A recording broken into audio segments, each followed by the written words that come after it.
लाहौर और पेशावर, दो टीमें आज मद्दे मुकाबिल है। अहमद भाई, आपसे पूछना चाहूंगा, लाहौर और पेशावर की परफॉर्मेंसेस देखते हुए कौन है ऐसा इन दोनों में से जो फाइनल में डिजर्व करता है थोड़ा बहुत जगह? अभी तक देखते हुए लग रहा है कि लाहौर, लाहौर क्योंकि एटलीस्ट 2 मैच तो वो जीते जीते हैं, हैं। तो पेशावर 1 मैच जीता हुआ है। हाँ। तो आपको लगता है कि लाहौर जो है वो ये लेके जाएगा? क्योंकि आप अगर Between these two teams. सारी टीमें आप देखेंगे एक ही जैसी क्रिकेट खेल रही हैं। अभी मुल्तान का जो कल हमने मैच देखा है यार, वो किस तरह का मैच था, मतलब कि कप्तान रिजवान T20 के अंदर जहाँ दूसरे 36 बॉलों पे लोग 70 कर रहे हैं, 80 कर रहे हैं, और हमारे पाकिस्तान के प्लेयर ही वहाँ पाकिस्तान के जो कप्तान रहे हुए हैं, जो 5-7 साल से खेल रहे हैं, नहीं T20 से निकाल दिया, मुल्तान सुल्तान की कप्तानी कर रहे हैं, वो अच्छे पिच पे जहाँ पे पिछले मैच में 225 स्कोर हुआ है, वहाँ पे 37 बॉलों पे 36 रन की इनिंग एक दफ़ा फिर खेल रहे हैं, और इसी वजह से उनको पाकिस्तान टीम से भी निकाला गया, और वापस आके जो उनका इंटेंट यहाँ पे है, it shows that he doesn't care.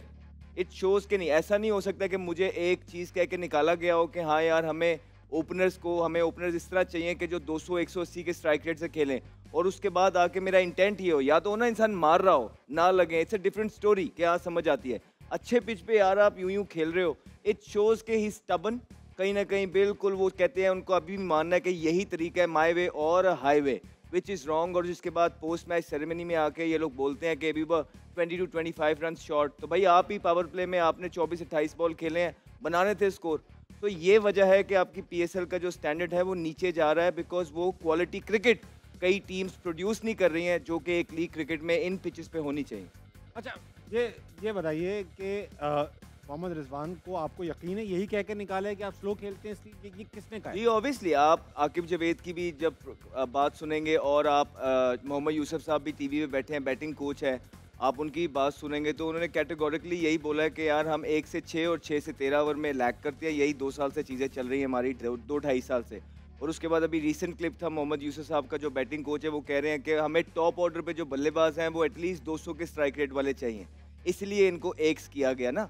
और अगर मुझे किसी चीज़ पे निकाला जाता था तो मेरी कोशिश होती थी जो चीज़ मेरे पे लगी हुई है मैं उसको ओवरकम करके वो चीज़ ठीक करके दोबारा टीम में आऊँ, और उसका इंटेंट होना ना होना ये अल्लाह ताला के हाथ में होता है, लेकिन नियत बना ली थी आप। करता इरादा करता हुआ नजर आता है कि हाँ यार कोई बात, जिस तरह वो आउट हो रहे थे मारते हुए, हमने कुछ नहीं कहा, लेकिन ये उनसे बच्चे सीखेंगे अगर वो एज अ सीनियर प्लेयर या मुल्तान सुल्तान के कप्तान इस तरह के जो है ना स्टैंडर्ड सेट करेंगे, तो आने वाली जो लॉट है आपकी बच्चे जो इनको फॉलो करते हैं, रिजवान की एक फैन फॉलोइंग है, कप्तान रहे हैं पाकिस्तान के, तो वो क्या सीखेंगे? एक तरफ पूरी कौम कह रही है कि हमें मॉडर्न डे क्रिकेट खेलनी है, उसकी तरफ गामजन है, दूसरी तरफ जिनको अभी ये टैग लगा के निकाला गया कि स्लो खेलते हैं, उसके बावजूद वो इंटेंट शो नहीं करते, तो यही वजह है कि आपकी क्रिकेट ऊपर नहीं जाती। ये बात हो गई। फवाद भाई, आप बताइए, ये बार बार जिक्र होता है कि भाई मैं इस नंबर का प्लेयर हूँ, मैं उस नंबर, मतलब कि मैं इस बैटिंग ऑर्डर में इस नंबर पे आता हूँ, उस नंबर पे जाता हूँ, यही मेरा नंबर है। ये नंबर्स आखिर इम्पोर्टेंट क्यों होते हैं? देखें, नंबर्स इम्पोर्टेंट शुरू में नहीं होते। शुरू में मैंने मतलब? पहले बताया कि जब कोई भी प्लेयर पाकिस्तान से जब खेलने आता है तो वो उसमें होता है कि बस मैं खेल जाऊँ किसी तरह। हाँ, once he get set in the team, वो जब सेट हो जाता है टीम के अंदर, फिर उसको पता चलना शुरू हो जाता है कि कहाँ पर मेरा सर्वाइवल है टीम के अंदर। ठीक है। वो क्योंकि प्लेयर एक जान सकता है कि यार मुझे किस पोजीशन पे कौन सा फॉर्मेट खेलना है, तो वहाँ पर मेरा सर्वाइवल है। वो टीम के लिए नहीं सोच रहा, वो अपने लिए सोच रहा है। कितनी दफ़ा ऐसे हुआ, आप रिजवान की बात ले लें, रिजवान ओपनर तो नहीं था। हाँ, नहीं तो नीचे रिजवान तो ओपनर नहीं था। रिजवान तो जब ये कोविड आया था उसमें जब न्यूजीलैंड गए थे हम लोग, हमारे सामने अब्दुल्ला शफीक भी था, उस टाइम इसको ओपन कराई गई, शिफ्ट कराया गया, ओपन कराई गई, वो भी किसी को हटाने के लिए ही कराई गई, जाहिर है, ठीक है।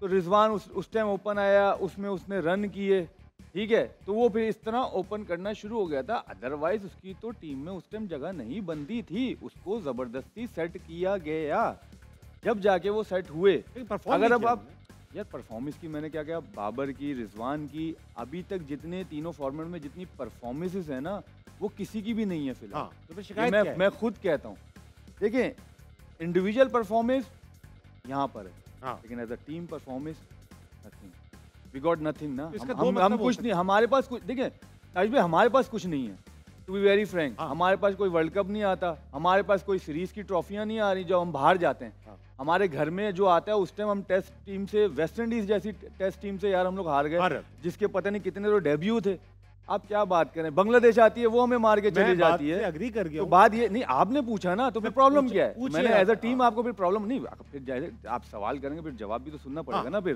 कि आपने कहा फिर प्रॉब्लम क्या है भाई? हाँ। प्रॉब्लम उनसे नहीं है, इंडिविजुअल परफॉर्मेंस से नहीं है कोई problem, as a team performance से प्रॉब्लम है। अगर आपकी परफॉर्मेंस टीम के काम नहीं आ रही तो वो यूजलेस है। अभी कल का मैच देख लें आप, 37 बॉलों पे 36 रन जो हुए, वो है। उधर ही एक प्लेयर 40 बॉलों पे 61 करता है, उस्मान, ठीक है। ओपनर भी पता नहीं कितने रन किए, मैं भूल गया, 13 14 15 बॉलों पे उसने शायद 28 29 रन किए, ठीक है। उसके बाद कितना हो रहा है? 170। पहले, उससे पहले एक दिन पहले मैच में कितना हुआ? 228। उसमें क्यों हुआ? एक ओपनर था जिसने 40 बॉलों पे कोई रिजवान ने भी तेज 87 89 किए, इसने भी 17 बॉलों पे 32 33 रन किए, फिर उस्मान खान ने ऐसे किया, जाके 230 रन हो गए। देखिए आप मोमेंटम हम बात करते हैं, मोमेंटम ऊपर से ही बनता है। जैसे इसने बात की कि 200 के स्ट्राइक रेट से बात कर रहे हैं हमारे कोच साहब जो भी हैं, ठीक है। 4 साल से कहाँ हैं? 5 साल से तो वही हैं, एकेडमी में वही हैं। अब जब बंदा बाहर निकल जाता है ना प्लेयर, फिर आके हम सब बयान देना शुरू हो जाते हैं। जब सामने होता है उस टाइम आके आप नहीं बोलते, मैंने तो नहीं देखा बोलते हुए भाई। आपने बोला हो कि भाई मियाँ क्या कर रहे हैं, ये रिक्वायरमेंट नहीं है टीम की, आप इसके जो है रिक्वायरमेंट के साथ नहीं खेल ले, आप सिर्फ अपना खेल रहे हो, इंडिविजुअल खेल रहे हो, तो आप इसको करो। हमारे अंदर ये है, हमारे अंदर ये कमियां हैं। जब एक प्लेयर बाहर निकल जाता है फिर आके हम यूं चौड़े हो क्या कहते हैं, हमें तो 200 का स्ट्राइक रेट चाहिए, हमें तो ऐसा नहीं है, हमें तो ऐसा। ओ भाई, जब खेल रहा होता है ना और जब वो पावर में होता है उसको उस टाइम जाके बोलो, जब पता चलेगा कि यार आप भी पाकिस्तान के लिए सोचो, अपने लिए नहीं सोचो। बहुत अच्छी बात, बहुत मजे की बात। सही है।